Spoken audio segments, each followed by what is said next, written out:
Does Russ deserve a ring? Yeah, Skip, because I know the Lakers are a class organization, and that's what they typically do. Skip, you remember Boogie Cousins? He signed with the Lakers. He tore his ACL. He rehabbed all off. He rehabbed during and then he was released in February. He got a ring. Troy Daniels was bought out. He got a ring. He ended up joining the Nuggets, who they played in the Western Conference Finals, Skip, and so he got a ring. Remember Avery Bradley? He didn't even go to the bubble, and he got a ring. And I understand, Skip, it's an unwritten rule. And if Russ was a problem, if he had, like, he was a malcontent, if he wasn't doing what he was asked, I was like, nah, hell no, don't give him a ring. But he didn't cause the problem, Skip. It wasn't his fault that he didn't fit. I didn't second guess it like you said. I first guessed it. I said this was not a match made in heaven like they think it's going to be. And so for me, I don't really have a problem knowing that the type of organization that the Lakers are. But I remember, Skip, you remember in 2016, Anderson Varejao, they released Anderson Varejao, and he signed with the Warriors, and he declined the ring. He did. So it all depends on how the guy feel. I'm surprised that if this, Skip, again, I want to preface this with a caveat. If this conversation did happen, I'm surprised they're even having this type of a conversation, considering everybody would. Pat Bev had to say what he had to say, that he wanted to lock the Lakers out of the playoffs. Russ made it seem that he wasn't happy with the Lakers, that is and true. He had found a home with the Clippers. Yep. And so for them to be having this type of conversation is a little bit surprising to me. But I do believe both guys should receive a ring because they did contribute to winning some games. Do I believe they would be where they are if both guys were still on the team? No, I do not. But that doesn't discount that what is normally and typical done, that when a player leaves, if team wins championship, they normally get a ring. So I wouldn't have a problem with it, Skip. I really wouldn't. The question is, would they accept the ring knowing that the better part of the season and they went on to win a championship without you probably speaks more to you than you receiving the ring you think it would. Okay. So Shannon Sharpe is taking the high road opinion here. Yeah. The classy approach would be go ahead and give both of them a ring, both Pat Bev and Russ. Skip, if I heard that the guys they didn't do shoot around, or they blew off practice, or they just like we come up with an assignment and they just blow it off. Okay, hell nah. But in this situation, I think Russ handled it as well as he possibly could, given the circumstances. I just thought the expectations were too great, and he didn't handle those well. And Pat Bev, it just didn't work. For whatever reason, it just didn't work. Okay. I preface all that I'm about to unload upon here by saying we're only hearing this from Pat Bev, so he's speaking for Russ. So I'm not exactly sure if Russ shares this emotion. I assume he does, and I'm going to just educated guess. They're both out here in L.A. Most afternoons, they go to UCLA. They don't play in Pauley, but they play in the second gym. And it's a big NBA destination for off-season players living out here in L.A. Correct. So I'm assuming that's where they ran into each other. And again, the line is that, according to Pat, that Russ goes, hey, Pat, if the Lakers win, I want my ring. And then Pat goes on to say about him, I ain't going to lie, Russ. We're going to be suited and booted, and I'll be right there waiting for my ring, said Pat Bev about himself. It seems like a very interesting first conversation back since both of you guys went your separate ways. Yeah. But, hey. Okay. So the point is that, both of the irony here is that these guys were at each other's throats for years. And you could argue that Pat Bev took a year or two off Russ's career. By trying to snake the ball away from him, as Russ was trying to call timeout way back when it was Houston versus Oklahoma City in the playoffs, first round of the playoffs.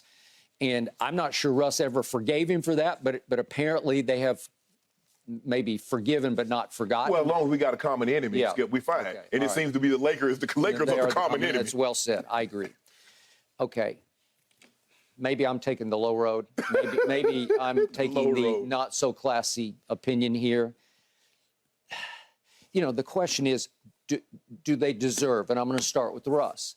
No, he does not deserve a ring. If you want to say, well, he was just a member of the squad, so he's going to get a ring because that's what we do, I got you.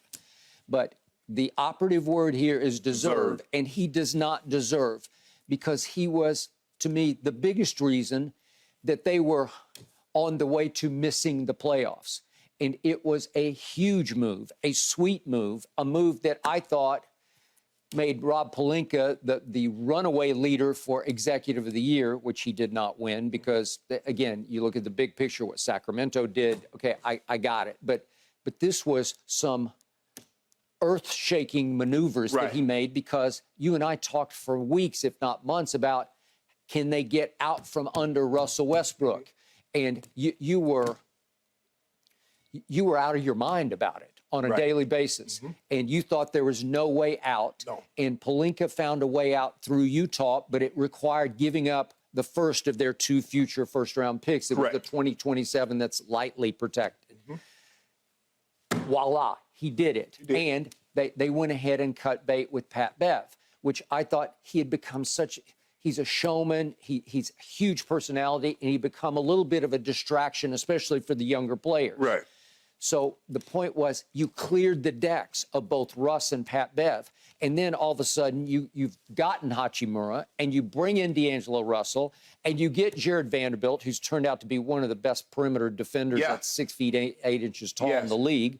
You brought in Malik Beasley. I know he's hit and miss from 3, but still, I think he's been more of a plus than a minus. But it also, with when you released Pat Bev, you elevated Austin Reeves into the starting lineup. You did.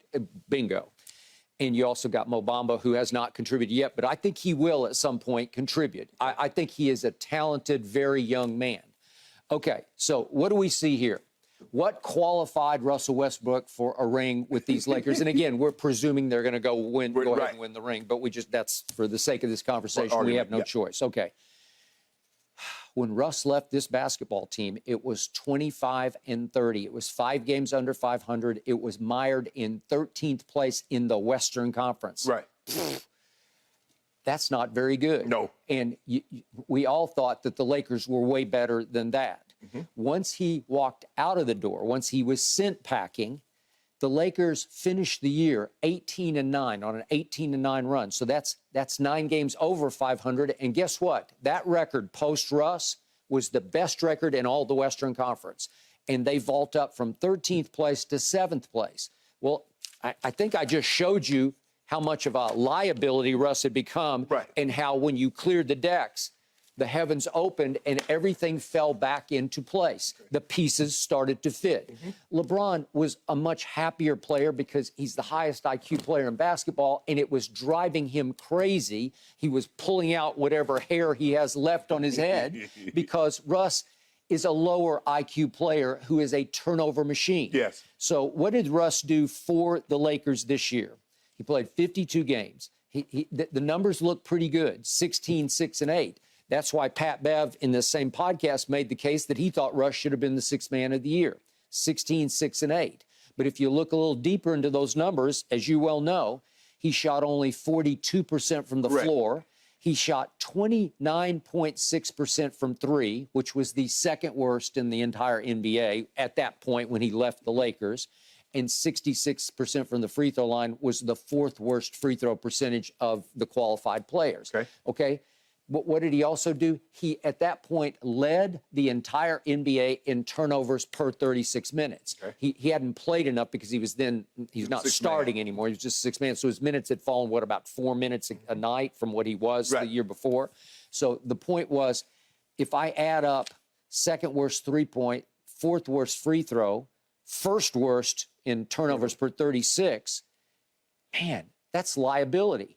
And I think we all agreed it got so bad that at what's now the Crypt, the fans are like, oh, no, every time he goes up into his shooting motion, right? No. Well, I think that I just demonstrated painfully clearly that they were way better without Russ. They were. Okay? So if you want to do the classy thing and give him a ring, I got it. But in my mind, it's a cubic zirconia ring that you're giving him because it's got a big asterisk on it, right?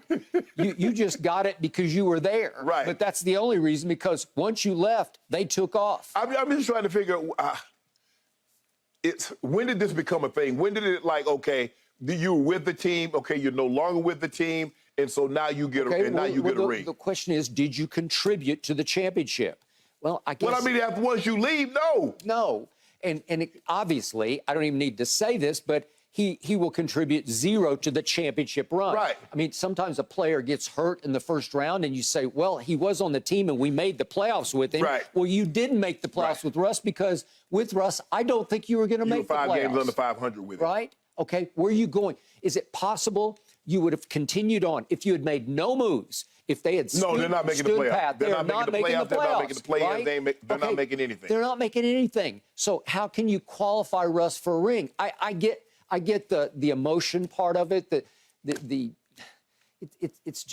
the right thing to do. I think the punishment enough is knowing that you weren't on the team and this team won a championship. Okay. Isn't that punishment enough, Skip? Well, it seems like it to me. All right, so let's look back at to know, Skip, to think about it. Yeah. To know they removed you and they went on and won a championship. Okay. Is that any more of an indictment on the style of play that you exhibited with this team? Thank you. Than winning without you? Okay.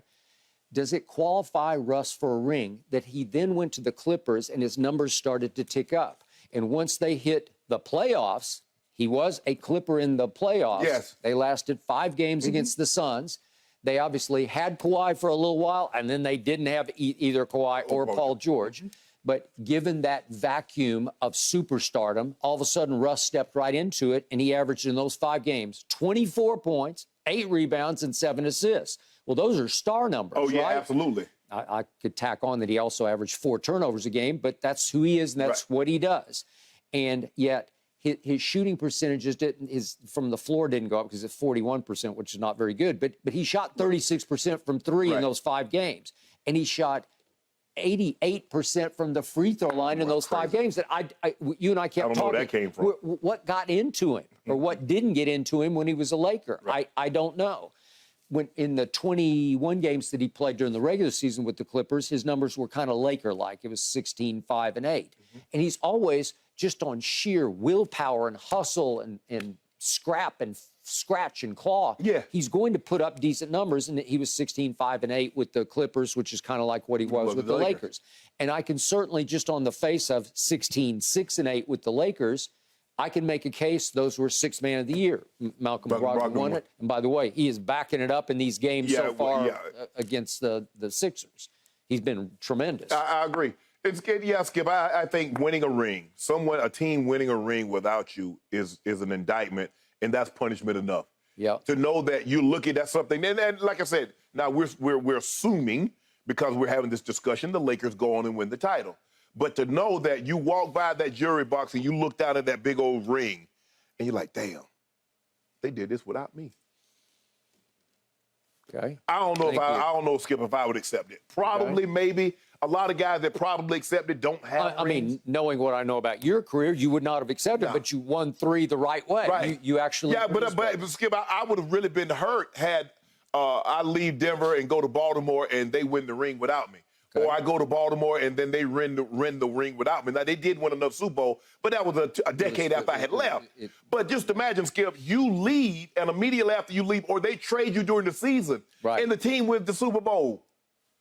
Yeah, that would hurt. That did not happen to you. No, it didn't. But I'm saying, so to walk by that trophy case or wherever you're going to keep it at and to know, like, yeah, I got a championship ring, but it's kind of like Matt Barnes. Matt says, I don't wear my rings because, hell, I didn't contribute on the Golden State. Does he? Okay. You know, he's like, I came in a minute or 2 here or there, but... Okay, I didn't even know he had a ring. Yeah, okay. with the Warriors, yeah. All right, let's do Pat Bev now.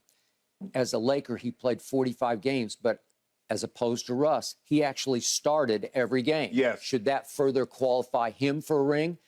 Because his numbers are way low. They're way lower than you expected them to be as a Laker. He was 6-3-3 as a starter for the Lakers. Right. He scored 6 points a game, 3 rebounds, 3 assists. Were they any better with the Bulls?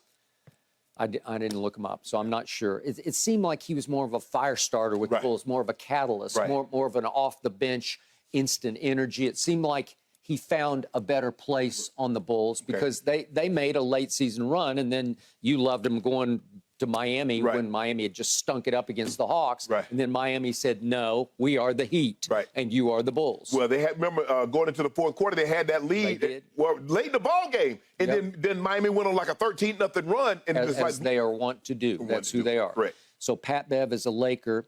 at least he was only 40% from the floor, but at least he shot 35% from three and 78% from the free throw line. So he wasn't bad, but he wasn't a factor. And the records are still the same record. It's still the same idea. They're 5 games under with Pat Bev and Russ as contributors, right? So you don't believe either should get a ring, or you believe Pat Bev should get a ring because he started and Russ shouldn't? So where are you, both? Neither? You know, I'm not a big fan of Russ, but I do like Pat Bev a lot.